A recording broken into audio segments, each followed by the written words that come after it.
January 2018. Iceland, a frozen island where crime barely exists. Over one winter, thieves pull off the biggest theft in the country's history. Not gold, not cash. 600 computers built to print digital money. And the mastermind will end his story by climbing out a prison window and boarding a plane, sitting in the same cabin as Iceland's Prime Minister. To understand how Iceland became the stage for this high-tech heist, follow the power grid. By 2017, the island generated virtually all of its electricity from geothermal and hydro sources, creating a massive energy surplus. Cheap industrial tariffs made running power-hungry computer rigs incredibly inexpensive, while the freezing sub-zero winds provided free cooling for rows of hot, buzzing servers. When the price of Bitcoin surged toward $20,000 that winter, these nondescript data centers on the lava field suddenly held the most valuable machines on the island. Between December 5, 2017 and January 16, 2018, a silent crime wave struck this low-crime island. 4 separate data centers were hit, stretching from Reykjanesbær near the airport, through Reykjavik, and up the west coast to Borgarnes. The thieves moved with professional precision, clearing out entire server racks while night guards slept. In total, they took roughly 600 high-performance mining computers. The hardware was worth about $2 million. Police Commissioner Ólafur Helgi Kjartansson publicly called it a grand theft on a scale never before seen in Iceland. A massive heist in a country where police do not even carry guns. But the real genius of the theft lay in the loot itself. Unlike stolen cash, which sits idle, these 600 machines were digital printing presses. Once hidden and plugged back into a power source, they could quietly generate untraceable cryptocurrency, churning out a fortune long after the thieves vanished. Icelandic police soon put a face to the heist. Sindri Thor Stefansson, pronounced Sindri Thor Stefansson. Around 30, Sindri was a former web designer with a history of minor crimes and a taste for a bigger life. In February 2018, the investigative net tightened. Authorities arrested him along with 10 others, eventually questioning 22 people as the sprawling conspiracy widened.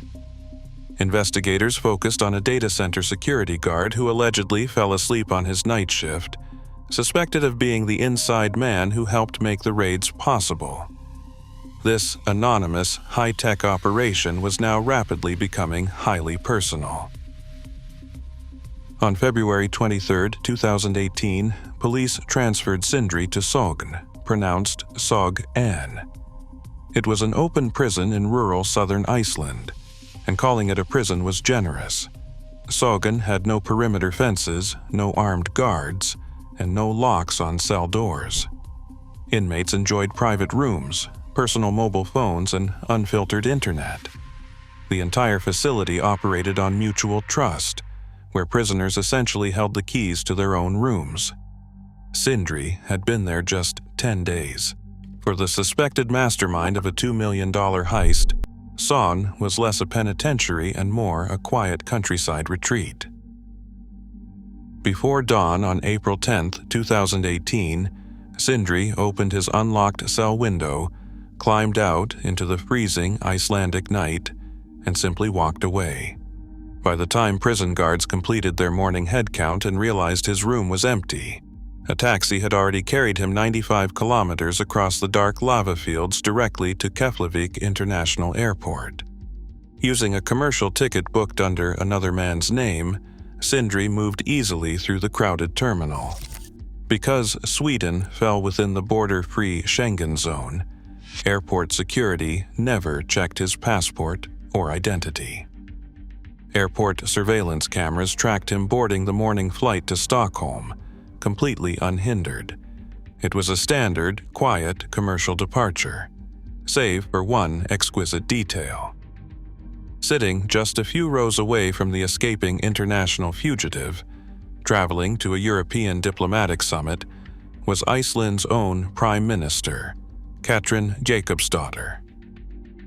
The plane touched down in Stockholm, and by the time Icelandic police sounded the alarm, Sindri had already vanished into the European mainland.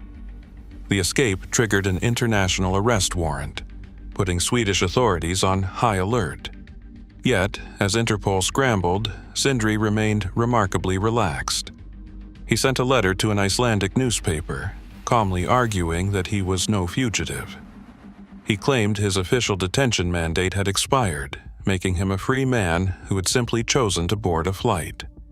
He wasn't escaping, he argued, he was merely traveling. The legal technicality did not stall the manhunt. On April 23rd, just 13 days after climbing out of his prison window, the journey ended.